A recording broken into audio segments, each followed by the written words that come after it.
그러나 너희가 그때에는 하나님을 알지 못하여 본질상 하나님이 아닌 자들에게 종노릇하였더니 이제는 너희가 하나님을 알 뿐 아니라 더욱이 하나님이 아신 바 되었거늘 어찌하여 다시 약하고 천박한 초등학문으로 돌아가서 다시 그들에게 종노릇하려 하느냐. 너희가 날과 달과 절기와 해를 삼가 지키니 내가 너희를 위하여 수고한 것이 헛될까 두려워하노라. 형제들아, 내가 너희와 같이 되었은즉 너희도 나와 같이 되기를 구하노라. 너희가 내게 해롭게 하지 아니하였느니라. 아멘. 내가 사랑하는 사람이 잘못된 길을 가고 있다는 소식을 듣게 되면 매우 안타깝고 속상한 마음이 들 것입니다. 그 사람이 다시금 올바른 길을 걸어갈 수 있도록 기도할 수도 있고 아니면 직접 만나서 알아듣게 잘 타이를 수도 있죠. 때로는 안타까운 마음에 꾸지람을 할 수도 있을 것입니다.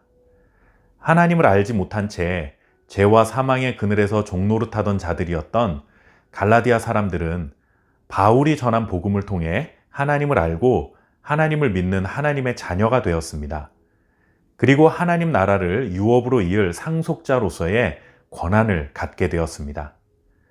우리가 어떤 사람에게 복음을 전했는데 이런 놀라운 변화를 겪고 그 사람이 신앙생활을 아주 잘하는 모습을 보게 된다면 복음을 전한 자로서 마음이 너무 뿌듯하고 기쁨이 넘쳐나게 되겠죠. 그런데 그 사람이 어떤 일을 계기로 신앙생활을 중단했다거나 아니면 아예 하나님을 믿지 않는 자리로 돌아가 버렸다는 소식을 듣게 된다면 얼마나 속이 상하겠습니까? 그리고 하나님보다 세상을 택한 그 사람이 참 어리석다라는 생각이 들기도 할 것입니다. 유대주의자들의 선동에 넘어가 율법의 행위 아래로 돌아가 버린 갈라디아 교인들을 향한 바울의 심정이 바로 이러했습니다. 갈라디아 교인들은 원래 세상의 초등학문 밑에서 종노릇하던 자들이었습니다. 그런데 복음을 통해 하나님의 자녀라는 신분을 얻게 되었는데 유대주의자들의 잘못된 가르침 때문에 다시 세상의 초등학문으로 돌아가서 다시 그들의 종노릇을 하게 된 것이죠. 바울은 그런 갈라디아 교인들을 향해 안타까운 마음을 금치 못하여 어떻게 그럴 수 있느냐. 그동안 내가 너희에게 복음을 전하고 가르쳤던 모든 수고를 이렇게 헛수고로 만들 수 있느냐라며 그들을 꾸짖고 있는 것입니다. 바울은 그들이 돌아가 버린 세상의 초등학문을 향해 약하고 천박하다라는 표현까지 사용합니다. 약하다 하는 것은 가난하다라는 의미인데, 즉 세상의 초등학문 그리고 율법의 행위는 하나님의 자녀로 거듭나게 하는 생명의 능력이 없고 성령을 줄 수 있는 능력이 없고 하나님께서 주신 영원한 의의 소망을 품을 능력이 없는 것, 즉 무능력하고 무가치한 것들이라는 사실을 알려주고 있는 것입니다. 물론 하나님께서 주신 율법을 따라 할례를 받아야 하고 절기를 잘 지켜야 하고 음식법을 따라야 한다 하는 이런 가르침을 따르는 것이 무엇이 잘못된 거냐라고 할 수 있었겠죠. 하나님을 믿었으니 하나님의 말씀을 따라 살아가려고 노력하는 것이 잘못된 일이냐? 오히려 믿음이 성장하고 있다는 증거 아니냐? 이렇게 말할 수도 있을 것입니다. 그러나 이들의 문제는 정말 하나님께서 주신 율법 전체를 따른 것이 아니었습니다.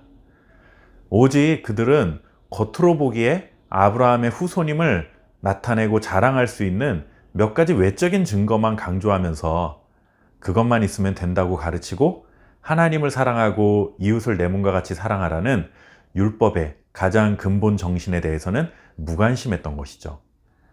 그래서 바울은 그들을 호되게 꾸짖은 것이고, 그런 생명의 능력이 없는, 그리고 하나님의 뜻을 따라 살아갈 능력을 줄 수 없는 율법의 행위에 얽매여서는 안 된다는 것을 가르친 것입니다. 그러면서 바울은 너희도 나와 같이 되기를 구한다 라고 말합니다. 쉽게 말하면 나를 본받으라 말하는 것이죠. 어떻게 이런 자신감 있는 말을 할 수 있을까요? 그것은 바울이 교만한 사람이거나 아니면 완벽한 사람이어서가 아니라 자신도 부족함을 알지만 자신이 예수 그리스도를 본받는 삶을 살아가고 있었기에 자기를 본받으라 할 수 있었던 것입니다. 결국 이것은 예수님을 본받으라 하는 말과 똑같은 말이죠. 그렇다면 예수님을 본받는 삶이 무엇일까요? 우리를 사랑하셔서 십자가에서 자신의 생명을 희생하시고 죽기까지 우리를 섬겨주신 그 사랑입니다. 고난을 감수하시면서까지 자신을 희생하신 그 사랑, 그 십자가의 길, 그것이 주님이 보여주신 복음의 삶이고, 바울은 자신도 예수님을 본받아 지금 그러한 복음의 삶을 살아가고 있으니 너희도 나를 본받으라 라고 외칠 수 있었던 것입니다. 우리가 성령을 따라 의의 소망을 향해 걸어가는 하나님의 자녀라는 것을 가장 잘 보여줄 수 있는 증거는 하나님을 사랑하고 이웃을 사랑하는 삶입니다. 그 사랑 때문에 고난을 감수하고 자신의 것을 희생할 수 있는 것, 그리고 나의 십자가를 지고 주님의 뒤를 따르는 것, 이것임을 기억하시기 바랍니다. 우리도 바울처럼 또 다른 누군가에게 예수님을 본받고 있는 나를 본받으라 말할 수 있는 성령의 사람 다 될 수 있기를 바랍니다. 감사합니다.